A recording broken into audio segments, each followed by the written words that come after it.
ఒక అందమైన గ్రామం. ఆ గ్రామంలో ఆర్యన్ ఇంకా కబీర్ అని ఇద్దరు స్నేహితులు ఉండేవారు. అది వేసవికాలం అయినందున ఆర్యన్ ఇంకా కబీర్ మామిడి పండ్లు కోసుకోవడానికి అడవిలోకి వెళ్తున్నారు. ఆర్యన్ కబీర్తో ఇలా అన్నాడు, ఇక్కడ మామిడి పండ్లు నేలపై పడిపోయి ఉంటాయి, మనం వాటిని మాత్రమే తీసుకుందాం అన్నాడు.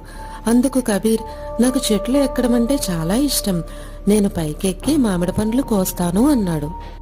ఒక మామిడి చెట్టు కనిపించింది. కబీర్ ఆ చెట్టుపైకి ఎక్కబోతుంటే ఆ చెట్టుపై ఉన్న కోతి ఇలా మాట్లాడుతోంది. దయచేసి చెట్టు కొమ్మలు ఊపకండి, ఇది నా ఇల్లు అంది. కబీర్, ఇది ఒక అడవి కదా, మేము మామిడి పండ్లు కోసుకోవడానికి వచ్చాము అన్నాడు. ఆర్యన్ ఆ కోతిని చూసి, నీవు చాలా దాహంగా ఉన్నట్టు అనిపిస్తుంది, నా దగ్గర కొన్ని మంచినీళ్లున్నాయి, ఇదిగో తీసుకో అని ఇచ్చాడు. నెమ్మదిగా ఆ నీరు తాగుతుంది. కృతజ్ఞతగా వారిద్దరి వైపు తిరిగి చూస్తుంది.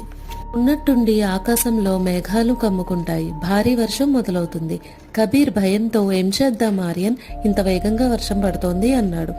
ఆర్యన్, ఏదైనా తడవకుండా ఉండేందుకు చోటు వెతుకుదాం అన్నాడు.